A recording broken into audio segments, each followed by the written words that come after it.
नमस्कार साथियों, आज का सेशन एक बहुत इम्पोर्टेंट सेशन है। आज आप लोगों के समक्ष मैं एक खास तरह की बात जिक्र करने आया हूँ। Self study. सेल्फ स्टडी का यहाँ पर मकसद या बोलना सिर्फ ये नहीं है कि किसी की मदद नहीं लेके बिना किसी की मदद लिए पढ़ना, नहीं, इसका अर्थ ये नहीं है। सेल्फ स्टडी का यहाँ ये अर्थ है कि जब आप पढ़ रहे हैं तो क्या तरीके अपनाए जाएं जिससे आपका जो पढ़ना है वो प्रोडक्टिव हो जाए। बहुत सारे बच्चे मुझसे हमेशा पूछते रहते हैं कि सर, खास तौर से यूट्यूब पर बच्चे बहुत पूछते हैं कि सर, जब तक हम बैच ले रहे होते हैं, जब तक कोचिंग चल रही होती है या जब तक कोई टीचर के साथ जुड़े हुए रहते हैं, तब तक तो एक डायरेक्शन मिलता रहता है और एक सिस्टम बना रहता है। लेकिन जैसे ही वो ख़त्म होता है बैच, वैसे ही हम लोग डिसोरिएंट हो जाते हैं, हम लोगों का सिस्टम गड़बड़ा जाता है। तो ऐसा क्या करें जिससे हम सेल्फ मोटिवेटेड भी रहें और हमारी सेल्फ स्टडी जो हम कर रहे हैं घर पर, उसका परिणाम हमको अच्छा मिले। तो दोस्तों, मेरे अनुभव से मैंने 7 सूत्रीय एक सिस्टम बनाया है जो आपको आज मैं सिखाऊंगा, जिससे आपको सेल्फ स्टडी करने के लाभ मिलेंगे और सेल्फ स्टडी में क्या क्या करना चाहिए आपको कौन कौन से पॉइंट्स पे ध्यान रखना है, उन पे चर्चा आज हम करेंगे। तो व्हाट इज सेल्फ स्टडी तो मैं नहीं कहूँगा, मैं कहूँगा what is the right way to self study. तो वो मैंने इसलिए आज what is the right way to do self study मैंने इसका स्लोगन रखा। Power of self study. Self study से क्या आप लाभ ले सकते हैं, कितना ले सकते हैं, उसकी कितनी पावर है जो उसकी क्षमता का आप यूज़ कर सकते हैं, उस पर चर्चा करेंगे। पर यहाँ मैं चर्चा करने से पहले आपको फिर बता दूं कि सेल्फ स्टडी जो है ये, अगर आप उच्च शिक्षा की बात कर रहे हैं, अगर आप हायर एजुकेशन में IAS और UGC नेट और इस तरह के एग्ज़ाम्स के देने की सोच रहे हैं, तो फिर वो सिर्फ सेल्फ स्टडी से इन एग्ज़ाम्स को क्रैक करना इतना आसान नहीं होता। वो ज़्यादा लंबा समय लगता है। किसी की गाइडेंस लेकर के, टीचर की मदद लेकर के आप करते हैं तो आपको सही दिशा मिलती है, और सही दिशा में अब आप काम करते हैं तो वो ज़्यादा बढ़िया रहता है, परिणाम ज़्यादा अच्छे आते हैं। आज के इस युग में कंपटीशन बहुत ज़्यादा है, तो सिर्फ सेल्फ स्टडी के भरोसे रहना, सिर्फ यूट्यूब वीडियोज़ के भरोसे रहना, ये अच्छा निर्णय नहीं है। क्योंकि आपके जीवन का सवाल है, आप जिस टारगेट पे चल रहे हैं, अगर वो बहुत हाई लेवल का टारगेट है, तो एक अच्छी चीज़ ये होती है कि आप सिस्टमैटिक, एक प्रॉपर स्ट्रक्चर्ड कोचिंग लें, जिससे आपको एक रेगुलर मदद मिले, एक स्ट्रक्चर्ड सिस्टम बने आपका, और आपकी जो पढ़ाई है वो एक फोकस्ड पढ़ाई हो। इतना सारा कोर्स होता है, इतना सारी चीज़ें होती है, ज़्यादातर बच्चों को तो ये भी नहीं पता होता कि क्या क्या पढ़ना है और क्या क्या छोड़ना है। कोचिंग हमें सिर्फ ज्ञान ही नहीं देती, कोचिंग हमको, ज्ञान तो पुस्तक भी दे सकती, कोचिंग हमको देती है निरंतरता। कोचिंग देती है हमको कि हमें बताती है कि क्या पढ़ना है और क्या छोड़ना है। तो वो जो लिमिटेड कर देती है स्टडी को कोचिंग, वो आपको ज़रूर एक बार गाइडेंस लेनी चाहिए। और मेरा ये मानना है कि जब इस लेवल की कंपटीशन आप दे रहे हैं तो गाइडेंस से आपका जो मंजिल है जल्दी पहुंच पाएंगे आप उस तक। सेल्फ स्टडी नहीं तो आप बरसों तक करते रहेंगे और फिर वो चीज़ थोड़ी सी और लंबी खिंच जाती।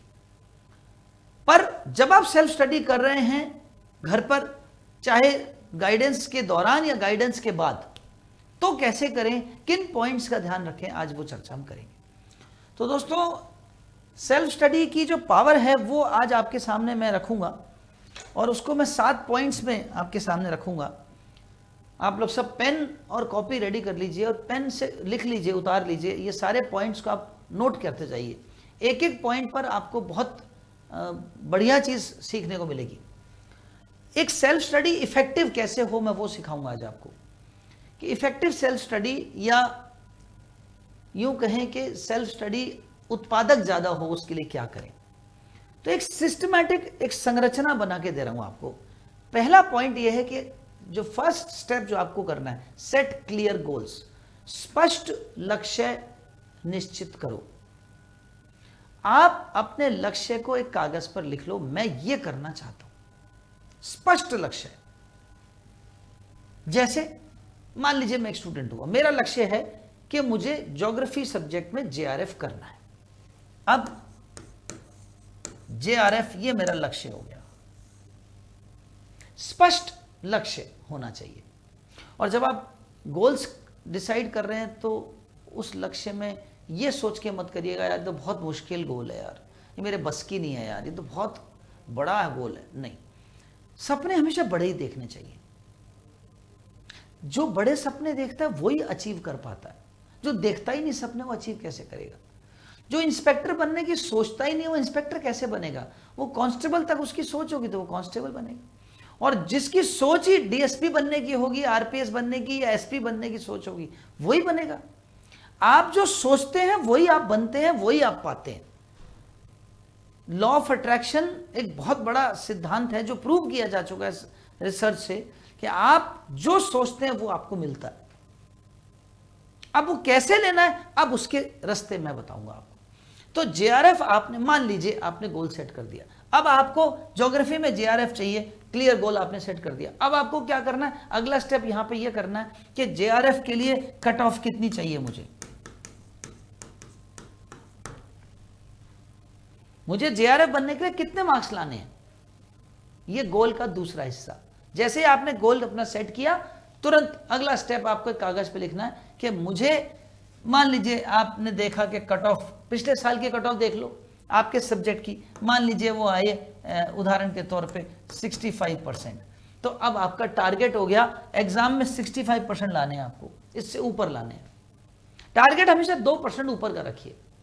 जैसे ही कट ऑफ पता चली आप अपना टारगेट रख लीजिए 70%।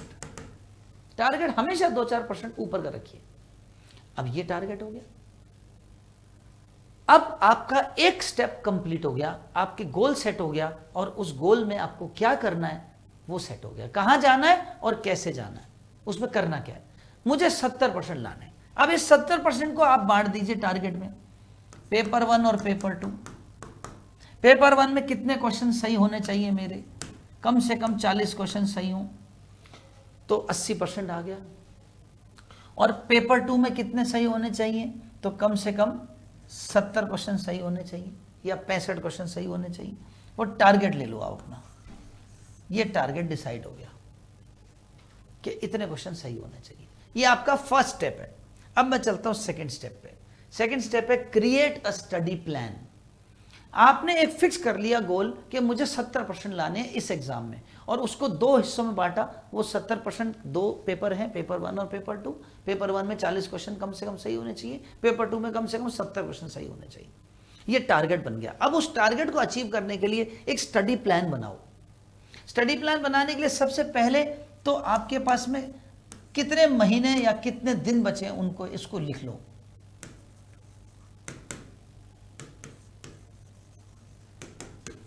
एक कागज पे लिख लो मेरे पास इतने दिन है। एक एक दिन गिन के लिख लो, एक एक दिन गिन के। उसमें रास्ते में कोई त्योहार भी आए ना, होली, दिवाली, राखी, तो उसको आप ये सोच के कि अगर मैं उस दिन नहीं पढ़ पाऊंगा तो उसको मत गिनो, उसको हटा दो, ताकि आपको पता रहे कि मेरे पास वो दिन नहीं है, मेरे पास इतने ही दिन है। ये आ गया आपका कितने दिन। फिर उसके बाद में आप अपने कोर्स को,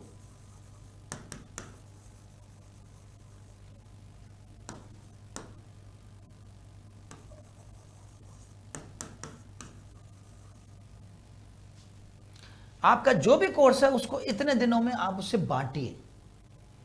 और फिर दिनों में बांटने के बाद में सेकंड स्टेप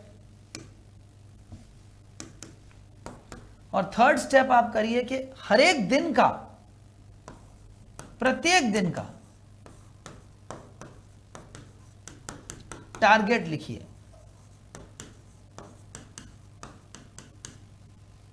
पहला काम, आपने कुल दिन, कुल कोर्स, उसको, कुल कोर्स को आपने दिनों में बांटा, एक दिन का टारगेट आ गया, वो टारगेट आप लिख दो कि ये आज का टारगेट। ये आपका सेकंड स्टेप जो आपको काम करना है। थर्ड स्टेप, अब choose the right resources. Choose the right resources मतलब अब आप साधन सही चुनो। संसाधन चुनने में चाहे आपको तसल्ली से 10 लोगों से पूछना पड़े, खूब ठोक बजा करके क्लासेस डेमो ले लेकर के देखना पड़े, लेकिन संसाधन सही चुनो। वो संसाधन चाहे ऑफलाइन क्लास है, चाहे ऑनलाइन क्लास है, चाहे बुक्स हैं, पीडीएफ मटेरियल है, फ्रेंड्स हैं, टीचर्स हैं, सीनियर्स हैं, सबसे आपको पूछना पड़े, सबसे पूछिए और सही संसाधन चुनिए। एक सही टीचर, सही क्लास और सही किताबें, ये संसाधन एक बार सही चुन लिया, सेलेक्ट करके लिमिटेड रिसोर्सेज को सेलेक्ट करो। बहुत सारा पढ़ने से कभी हासिल नहीं होता।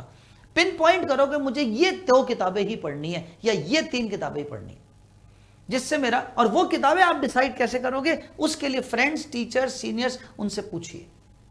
सबसे ज्यादा टीचर्स और सीनियर्स से पूछिए, वो आपकी मदद करेंगे, जो उस पथ पर चल चुके या जो अनुभवी शिक्षक हैं, वो आपको सही दिशा दिखाएंगे। और उसके बाद में आपने पिन पॉइंट कर लिया, बहुत सारी चीजें एक साथ इकट्ठी कर लो अपने पास और आपको पता होता है दिन में मैं कर ही नहीं पाऊंगा तो कोई मतलब नहीं।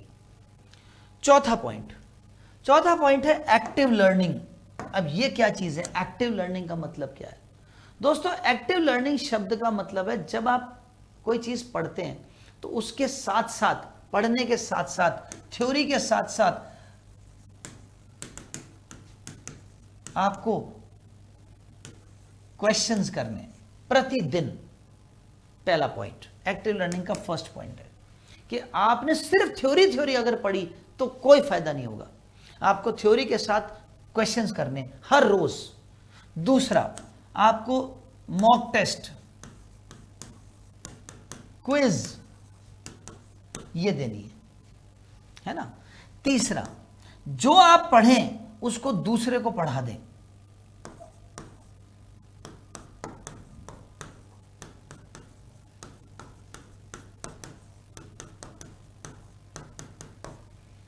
ये मैंने पहले भी एक बार बताया था एक वीडियो में कि आप जो पढ़ते हैं अगर उसको और अच्छे से समझना है तो उस चीज को दूसरे को समझाओ, पढ़ाओ।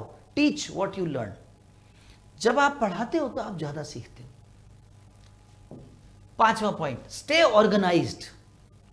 ऑर्गेनाइज्ड का मतलब व्यवस्थित रहिए। व्यवस्थित रहने का मतलब प्रॉपर नोट्स बनाओ, प्रॉपर डायग्राम्स, शॉर्ट ट्रिक्स, है ना। तो ये एक प्रॉपर तरीके से उसको व्यवस्थित करो। जो आपने पढ़ा उसको अपने वर्ड्स में, छोटे छोटे पॉइंट्स में, कीवर्ड्स, नोट्स, शॉर्ट ट्रिक्स, इनको सबको एक जगह अरेंज करो, पूरा व्यवस्थित हो ये सब, ताकि बाद में जब रिवाइज करने की जरूरत पड़े या उसी दिन शाम को रिवाइज करने की जरूरत पड़े तो आपके पास सब चीज हैंडी हो, सामने हो। छठा, रिवाइज एंड प्रैक्टिस रेगुलरली। मैंने देखा है ज्यादातर बच्चे ये सोचते हैं कि एंड में रिवाइज करेंगे।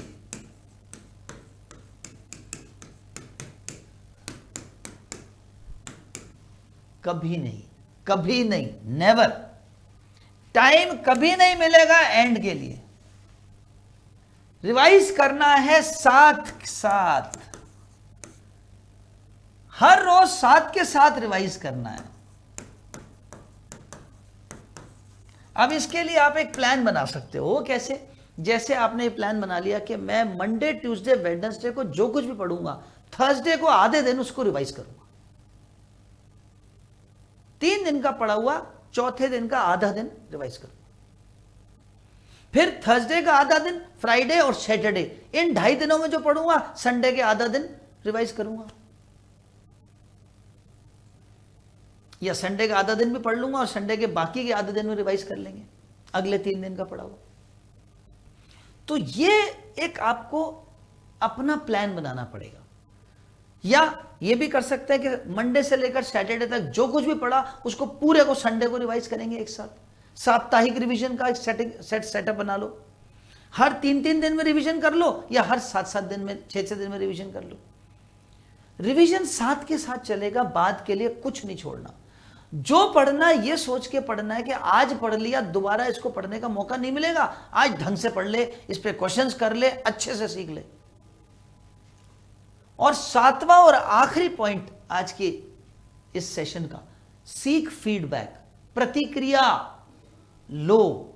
वो प्रतिक्रिया कैसे आएगी? वो प्रतिक्रिया आएगी पीयर से, पीयर रिव्यू, डिस्कशंस, मित्रों से, टीचर्स से डिस्कशन करो, चर्चा करो, है ना, पीयर रिव्यूज लो, अपने टेस्ट दूसरे से चेक करवाओ, टेस्ट दो, क्विज दो, और जो पढ़ा है उसको अपने आप को जांचो, आकलन करो अपना। जैसे कई बार मैं YouTube पे कहता हूं कि मैं YouTube पे जब क्वेश्चंस करा रहा होता हूं तो ये आपका फीडबैक का क्लास होनी चाहिए कि आप पहले इसको अच्छे से टॉपिक को पढ़ लो, पढ़ करके उसको अच्छे से तैयार करके अब मैं जब क्वेश्चंस करा रहा हूं उस टॉपिक पे, मैं हमेशा एक दिन पहले बता देता हूं कल मैं इस टॉपिक पे क्वेश्चंस कराऊंगा, वो फिक्स होता है मेरा सिस्टम पूरा। तो आप उसमें ये समझ लो कि आपका आकलन का दिन है, वो जिस टॉपिक अच्छे से पढ़ लिया उसका टेस्ट है आज आपका नंबर, मैं रैंक भी बनाता हूं क्लास में, मैं पूरा आपका बाकायदा पोल से रैंक बनाता हूं और आपके नाम आते नहीं आते पहले 20 बच्चों में वो देखते हैं आपका उसमें आ रहा है कि नहीं आ रहा, नाम रैंक में रैंक बन रही है नहीं बन रही है, इंप्रूवमेंट हो रहा है कि नहीं हो रहा, ये फीडबैक होना जरूरी है। फीडबैक आपके लिए है, किसी और के लिए नहीं है।